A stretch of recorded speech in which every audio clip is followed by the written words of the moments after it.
That's something, my parents did. I was fortunate enough to graduate college with no debt. And so that's a benefit I wanted to give to our kids as well. And so, you went into one of those college calculators and then, you estimate, how much college will be, 18 years from now. And they give you this number and this is, how much you need to save per month. And then it was like, you need to save $600 to $700 a month per child. And it was like, okay, well, that's a big number. Then I looked into like 529 plans, Roth IRAs, decided to do a Roth IRA to be a bit more flexible. And then 4 years ago, I had changed careers and, my income went up. And so we weren't able to do the Roth anymore. And so I had to question, how do I do this, right? So how do I solve college for the girls? What about, my wife and I's future when we retire? What about, our family as well that we may need to help out? We have all of these financial obligations. How do we, kill X number of birds, with this one stone?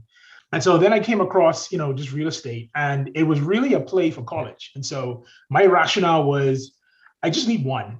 If I just have one, and if I just break even, right, I can hold the property, have the tenant pay the mortgage, and then hold it and sell it in 16, 17 years. And that would be great, right? I don't have to come out of pocket. The tenant will pay down the mortgage, and that's great. And then I started to read into it more, realized that there were a ton of other benefits, oh, wait, I can get cash flow. Oh, that's my retirement problem right there. Oh, there's tax advantages. And then when I found out, I don't have to sell, I can refinance and pull the money out. It was a game changer. Yeah. Hey, this is Neeti, and what you're about to hear today is a very special episode with one of the members from our portfolio program. We call these Sensei Sessions. These interviews are designed to give you a perspective about what you can achieve with the right strategies and execution.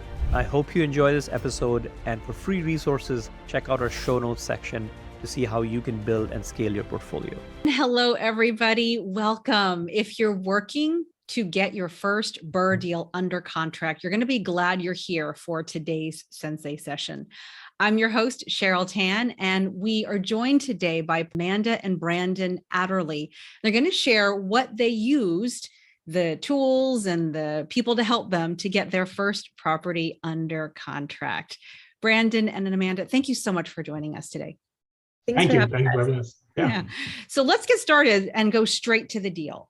Sure. It's a deal that we actually settled on because we put in a few offers before this final deal. We actually got a few offers accepted, but we actually backed out of them during the option period. So we always put in an 7-day option period in our offers.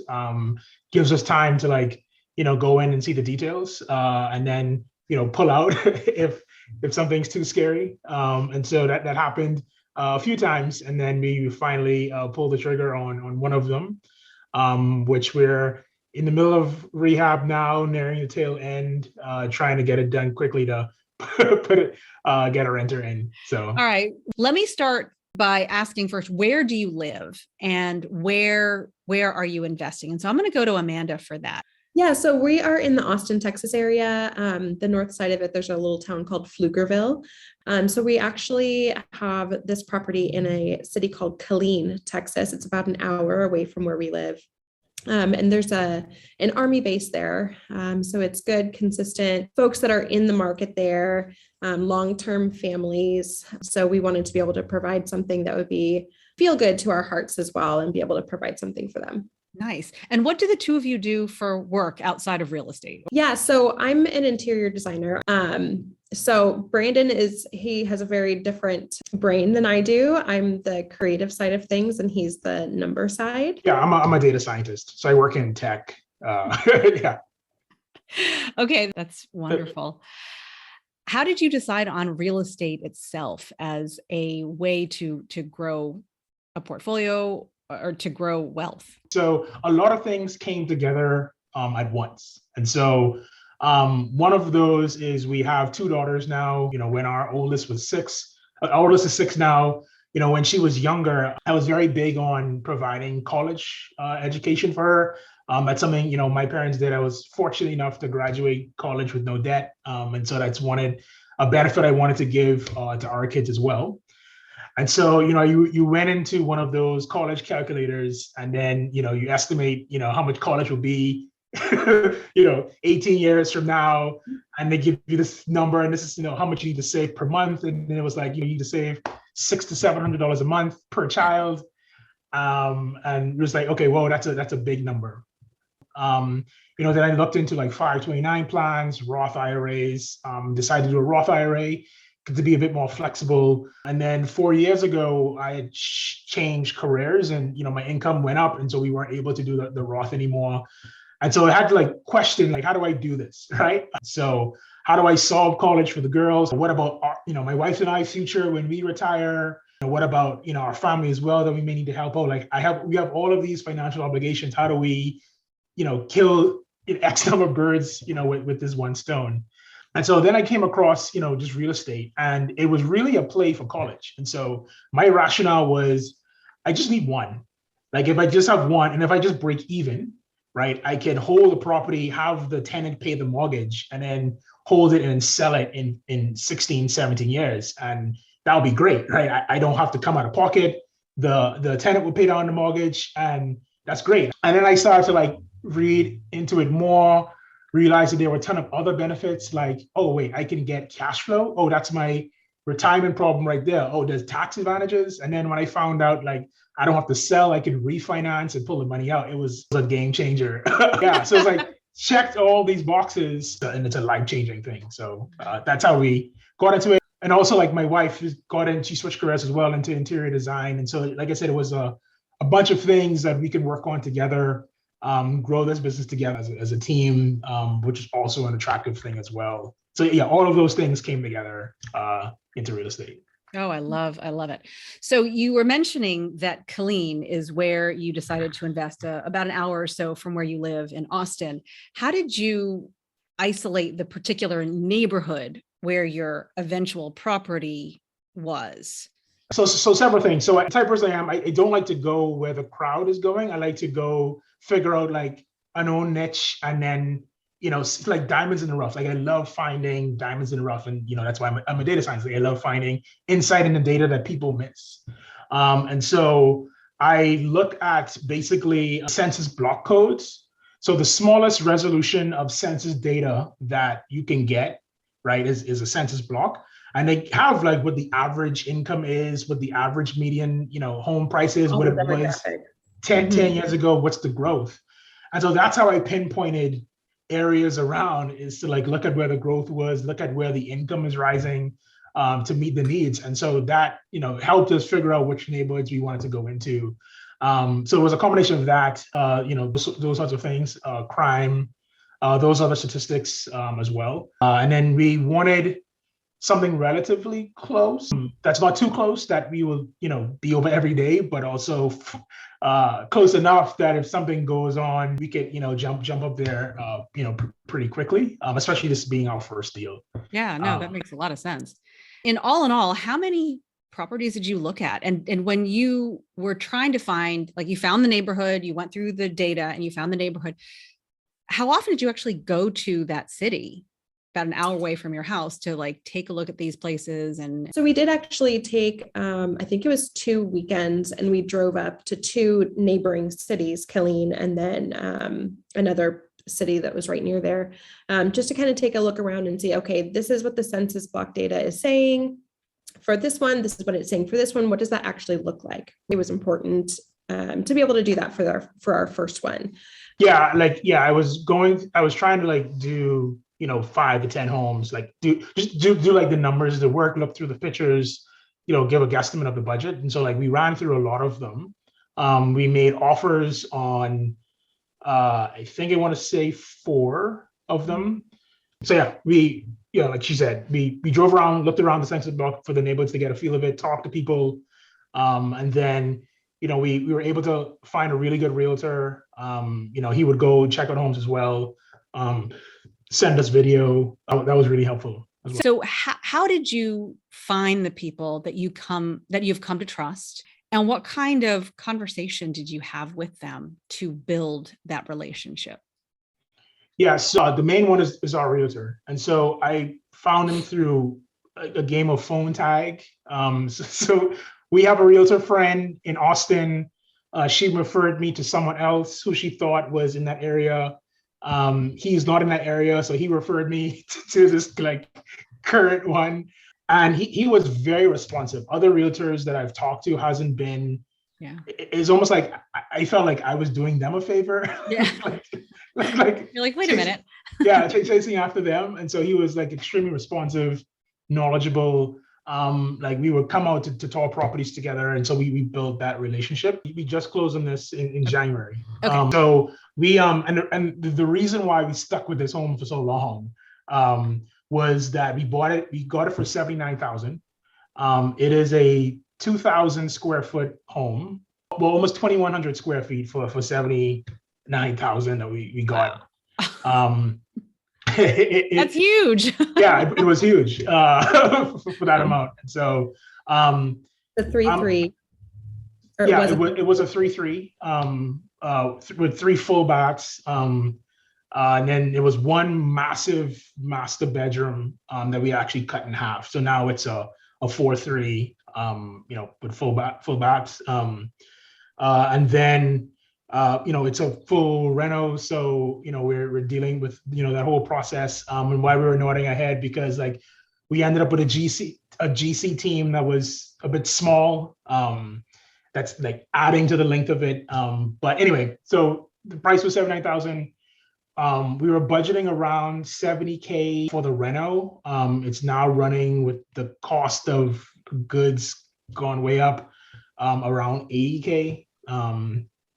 But even with that, and even with interest rates rising, we will still cash flow pretty well. We were hoping for it to be a perfect BRRRR, because the ARV, we're thinking we're trying to get like that $110 per square foot, which will put us in like the 230 range. I'm estimating 210 to be like super conservative. And so with that, we will still leave money in the deal, about 15K. But if we were to get that 230, then it will be a perfect BRRRR. I'll be able to pull everything out. So. Yeah, congratulations. So I know you're like right in the middle of reno, aren't you? Isn't that happening as we speak? Yeah. So I think the floor should be done now. There's still work on the bathrooms. I think all the tiling and stuff like that is done. But yeah, it was she's in charge of, she's VP of construction. And I like how he put that, Amanda. You're VP of construction. That's very elegant. How did you find the GC team and the general contractor and the team around it? Yeah, so just about every GC that I called was booked up, or one of them did tell me, he's like, hey, like, I don't think your budget's realistic. I'm not going to take on the job, or we're just working with this type of, work or that type of work. So I found this little contractor just on Google, and turns out they specialize in kind of individualized jobs, but they can do everything that we would need. The only thing that they don't provide is really kind of that project management aspect of things. Yeah, all of the individual trades that we needed to hire more specialized, right? Like a master electrician, roofers, landscape people, things like that. I had to find and call and get those things coordinated. So that was a major, major headache. So thankfully we got somebody to do the work on our home, because that's the bottom line of what we needed. But definitely next time around, we will have a true project manager that is not me. What tips would you give to others who may be struggling with this, with kind of the getting started part? Just kind of keep your eye on the end goal, keep your eye on the prize. Throughout this spring, it was incredibly stressful, just dealing with things. I mean, I work a full 9 to 5. We have 2 children. I'm a soccer coach. We have this renovation. I have another remodel going on. So it's just a lot. But it just to kind of put things in perspective of like, hey, this house, this is my first daughter's college fund. Like, I'm going through this heartache right here for this address for her college. And I'm like, is my daughter worth that? 100 times over, yes. So just kind of keeping your end goal in mind can help make things a little bit more manageable when they get difficult. I love the attitude from both of you. Amanda, this is your industry in a sense, the rehab part or the design part for sure. How have you worked together? How have you made it work where you're working? Honestly, you're working like another side job together. Yeah. So we both are very different, right? So it was a pretty clear cut and dry line of what he would be in charge of and what I would be in charge of. So anything to do with the money, like we know that he's in charge of, of all of those things in terms of making things pretty and talking with all the people and the trades and kind of working with them, like that would be my territory. So I think having that kind of those set roles, right? And then being able to trust that each individual is going to be doing the right thing in their individual role. But I think having that set separation of roles was really helpful. And then just making sure that if something does come up, we communicate if we need help. How did the portfolio program help you to do this? I think there's something to be said when you're surrounded by people who have the same goal. And so that's a pretty powerful thing when you're in that group of people versus like if you're by yourself trying to do it and no one around you is doing it and you can't have a conversation about this and people look at you like you're crazy, like why are you trying to like why are you doing this? But like when you talk to people and it's a normal thing, like it's almost like your mind processes problems differently. So that's one thing. And then knowing that there's someone else out there who has gone through troubling times and made it on and they survived. and they've survived, like that is also a real thing. I want to just ask a couple questions about the program itself as well. How would you recommend this to somebody as a way forward for moving into real estate using BRRRR? Yeah. So I personally, I would describe it as like almost like a launching pad, right? It kind of takes that foundation, structures that knowledge a little bit more. You get a little bit more thorough picture of what things would actually be like, right? You surround yourself with that community, you get that confidence, and then it, kind of allows you to launch forward a little bit more confidently. This is a question I ask everyone to please fill in the blanks to this sentence. Before the program, now I. Before the program, I was not confident in being able to go through this process on my own. And yes, I'm in a marriage and we're partnering on this together. But I knew that the construction side of it was going to be me, right? Before the program, I was not confident in the fact that I could do it, right? Now, since the program, it kind of gave me a baseline of confidence. And then now actually going through it, I know that I can, right? I've been around these things before, but it's different when you're doing it on your own and you don't have, someone else that you can rely on to ask these, difficult questions to, that's more experienced in it than you are, right? So now I'm much more confident in going through the construction process on my own. Yeah, I would say before real estate was this abstract thing, this theoretical thing I read in a book, and this cool BRRRR strategy, like it sounds great, right? And you close the book and then you go on about life. Now it's like, it's real. And so we can go and deal with it. So. You both are fabulous. I can't wait to hear how your portfolio grows in the future. Thank you to both of you. Yeah. Thank you for having us. When you're ready to get serious, you can join us at theinvestoraccelerator.com. It's like getting 1,000 episodes worth of information in 5 days, and it's everything you need to build your actionable plan to financial freedom and making work optional.